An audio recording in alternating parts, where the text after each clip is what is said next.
Bonjour, je suis Maxime et voici mon One Toy Club.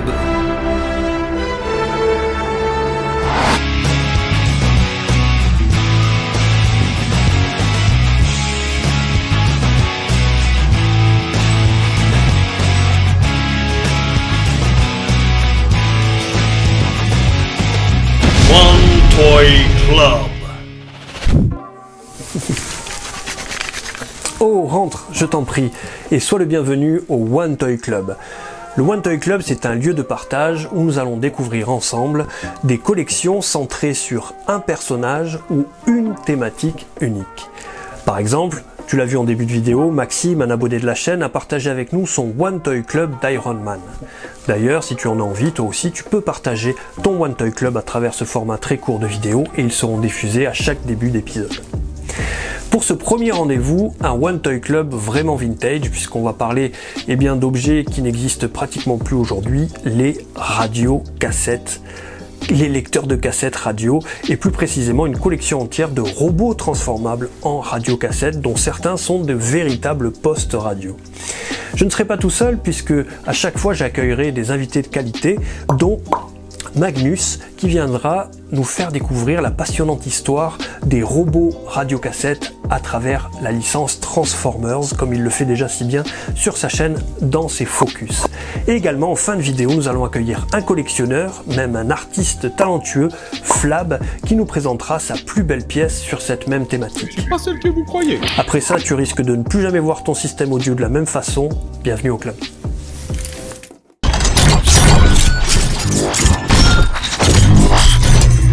Salut tout le monde, c'est Magnus. Dans cet épisode de One Toy Club consacré aux robots se transformant en radiocassette, je vais vous parler rapidement de l'histoire des deux Transformers les plus connus de ce genre, Soundwave et Blaster.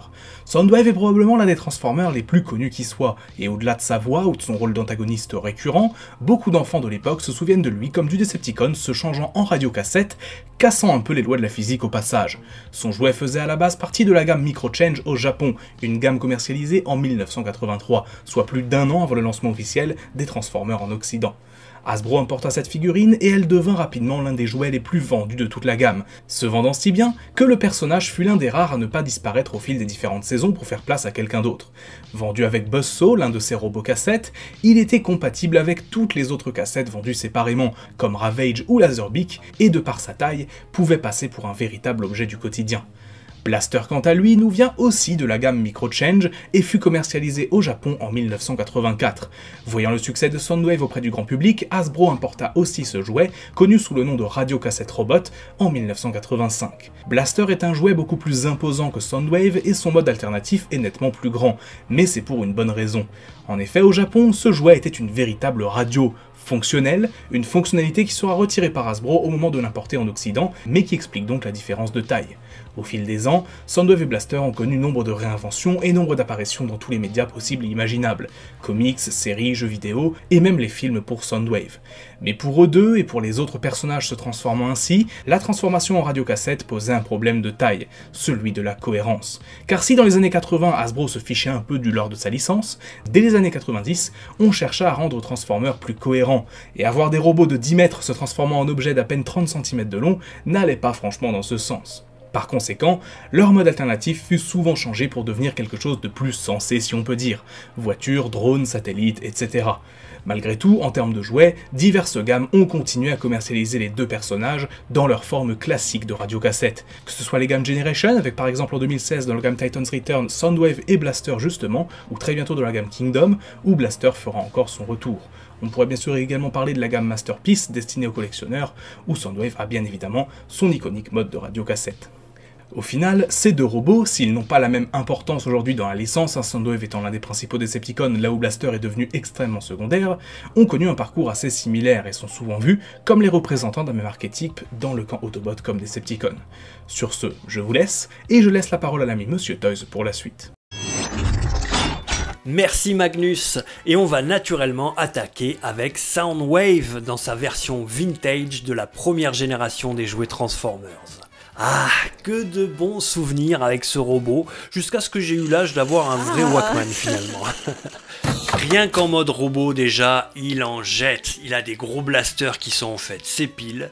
Et on a une transformation simple mais efficace. Pour devenir en quelques mouvements un lecteur de cassettes. Que dis-je, un baladeur. Il a des parties métalliques dans les pieds et aussi dans les articulations, ce qui ajoute un peu plus une sensation de réalisme à la prise en main. Et en 30 secondes, c'est plié.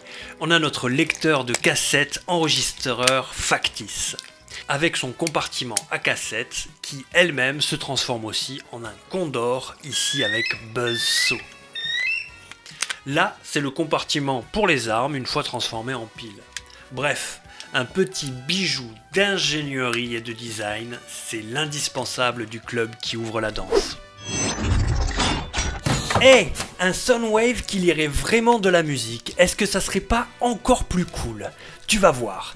Déjà, on garde les mêmes couleurs argent et bleu métallisé, mais avec un design modernisé. La tête se range à l'intérieur, elle est montée sur ressort pour s'expulser. Et à l'intérieur, on n'a plus de cassette, mais une carte mini SD de 1 Go s'il vous plaît. Cette fois-ci, il y a une vraie pile à l'intérieur et surtout des MP3. On met le casque et on s'écoute sa propre playlist. Forcément, j'ai mis la musique du film Transformers.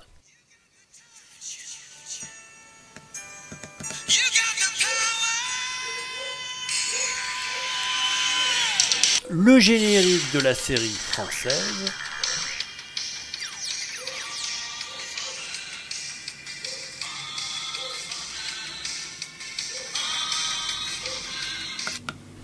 Et le générique des GoBots. Oups, sacrilège!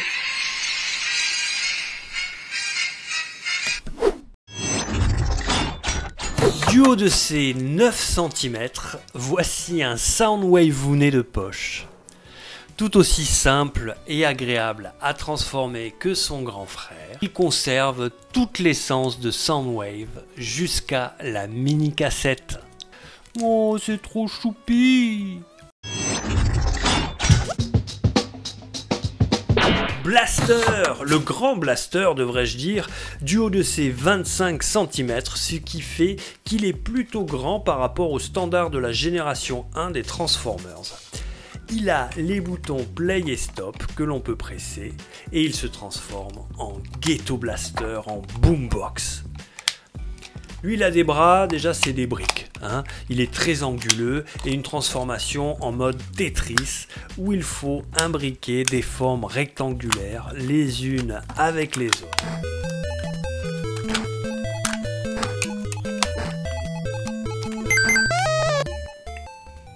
Il a un bouton éjecte qui libère une cassette transformable. Ici on a Laserbeak, l'oiseau de proie robotique.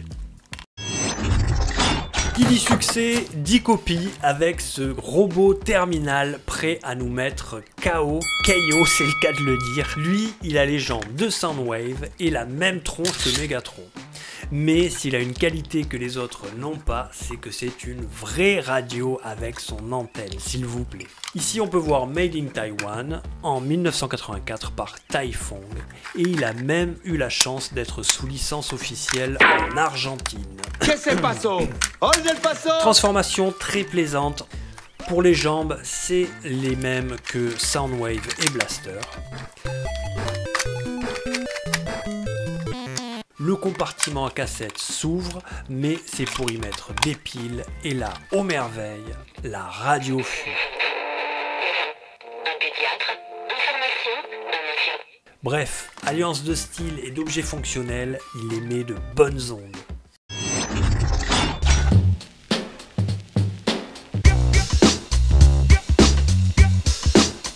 Slash, on ne va pas y couper encore un bootleg, bien que celui-ci ait de la personnalité et surtout c'est une vraie radio avec ses deux molettes, une pour le volume et l'autre pour la recherche de station. Il a une hache massive avec laquelle il s'est sûrement coupé la tête en deux, ce qui est assez original, il faut le dire, comme transformation. Pour les jambes, ça se fait tout simplement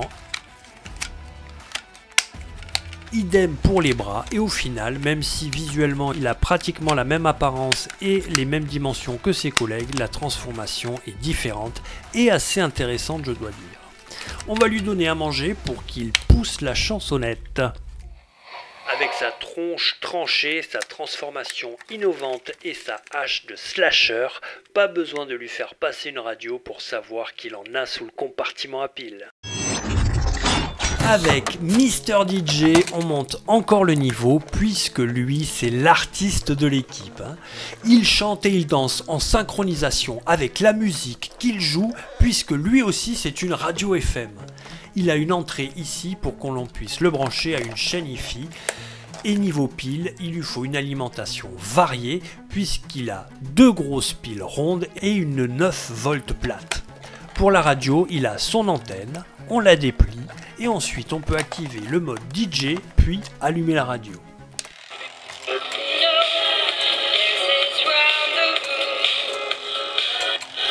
C'est pas magique ça?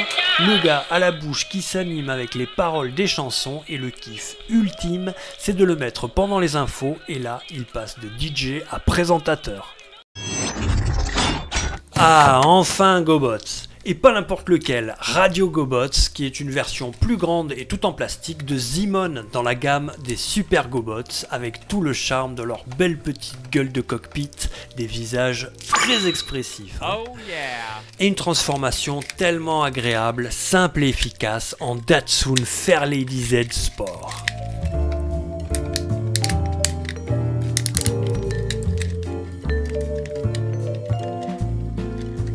On retrouve à quelque chose près la même transformation chez le grand frère.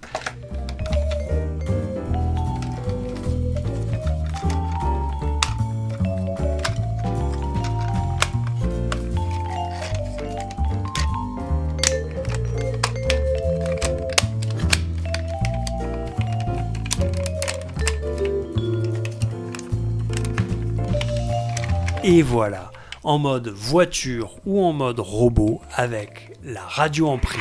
C'est une affaire qui roule. Announcing Radio GoBot with a real radio. Strange world here. You're on Earth, Radio GoBot. Earth? Gotta get tuned in. He's stealing second. Hurricane warning. Long throw, it's a bomb. Wow, this is no place for me. I need wheels, wheels. A firebird. And music. Great sound. GoBots. Radio GoBot, the GoBot that's also a real radio. It's new from Playtime. Frenzy, que l'on a pu voir dans le premier film live Transformers de 2007, cet incroyable robot espion des Decepticons qui se transforme en poste-lecteur de CD. Dans ce film-là, j'ai vraiment adoré, par exemple la scène dans l'avion, avec tous les skills qu'il a, il a des traillettes dans les mains, et puis il est surtout increvable. Il y a un moment où il prend même la forme d'un téléphone portable, bref. C'est un vrai ninja et vous allez voir qu'il jette même des CD comme des shurikens.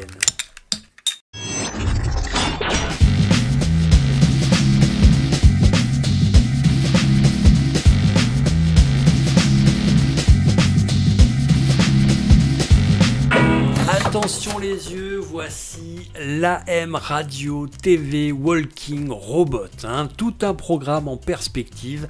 Alors lui déjà, il a un gros gun et il a son propre dessin animé visiblement, ce n'est pas une vraie TV, mais c'est bien une radio avec les mêmes options que ses petits potes d'avant. Le fabricant c'est Chenbeng et là, la traditionnelle pile 9 volts, vous savez celle où on mettait sa langue dessus pour voir comment ça fait. C'est un jouet sorti en 1985 et là on va le faire marcher pour de vrai. Tout doux papy, là c'est à vitesse réelle, impressionnant. Hop, oh, est-ce que ça va? Oui, alors c'est la première fois qu'il passe devant la caméra, je pense que vous l'avez impressionné. Pour la transformation, eh bien, on va essayer de ranger tous ces gros cubes de frigo américain à l'intérieur pour finalement le faire ressembler à un poste de TV. Même si, non. C'est juste une radio, mais franchement, il est sympathique. Déjà, il marche, et en plus, c'est une radio AM comme on l'aime.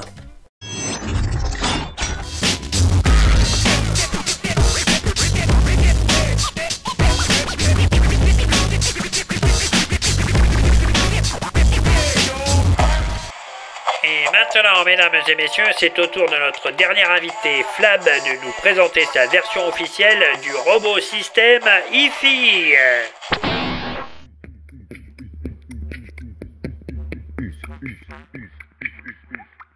Oh, vraiment, cette soirée est superbe. Oui. Le son, ce son hi-fi, incroyable. Et je vous raccompagne après la soirée. Oh, je ne suis pas celle que vous croyez. Gouja. Alors, on va mettre ça bien. Hop là. Salut tout le monde. Alors, bienvenue pour cet épisode de One Toy Club, consacré au robot radio. Merci à Monsieur Toys pour cette invitation incroyable. Moi, c'est Flab et je vais vous présenter cette chaîne hi-fi. Alors, il s'agit du Compo Sensei, fabriqué par Poppy en 1982, et tiré de la série genre Tokusatsu Baten Robomaru. ロボ丸、お疲れ様でした。いえいえ、このくらい正義の味方として簡単なもんですよ。Créé par Shotaro Ishinomori, le célèbre mangaka qui a bossé sur plein de choses, dont Kamen Rider par exemple. Eh ben, on va regarder la photo de la boîte, que je n'ai pas. Voici une magnifique chaîne hi-fi, tout en plastique, il n'y a pas de métal. Bon, alors le mien, il a du vécu, donc on voit que la peinture, il y a des petits manques. Donc il nous manque un sticker ici. On a la chaîne hi-fi avec les enceintes. Là, on a un enregistreur à bande, des consoles très à l'ancienne, très années 70 quand même. Les compresseurs, magnifiques. Là, je suppose que c'est un tuner. On a, comme dans les chaînes hi-fi de l'époque, des belles vitres en verre teinté. On ouvre, voilà. Ici, elle se fait la malle, elle est cassée en haut. Donc, on va la mettre comme ça. On ouvre ici, on ouvre là, et on ouvre là. Ici, tous ces éléments, en fait, ce sont des cartons imprimés qui sont mis à l'intérieur. Oh, mais monsieur, vos attributs sont magnifiques. Alors oui, c'est une belle bête. Le mien est fatigué. Il est très rare, très difficile à trouver. Donc, il me manque des éléments. Mais on va faire le robot et on verra ce que ça donne. Alors, je vous dis tout de suite, c'est du part forming. C'est-à-dire, il n'y a rien qui est attaché. Voilà. J'ai caché le point, puisqu'il m'en manque un, je ne sais pas où le mettre, et la tête, elle peut aller comme ça. Alors, on va pousser ça, et c'est parti, on va commencer par les pieds. Alors, sous chaque élément, ici, il y a des petites trappes, une petite trappe, comme ça, et on va empiler les éléments les uns sur les autres. Et en enclenchant l'élément en dessous, il va faire sortir celui-là au-dessus. Voilà. Une jambe, une deuxième jambe. Les cuisses.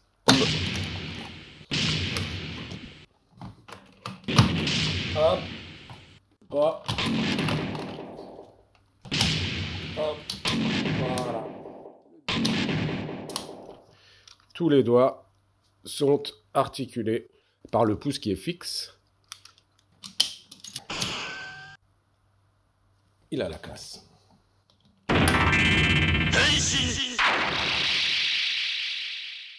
Voici donc Compo Sensei de Poppy, transformé. Oui, il lui manque un point.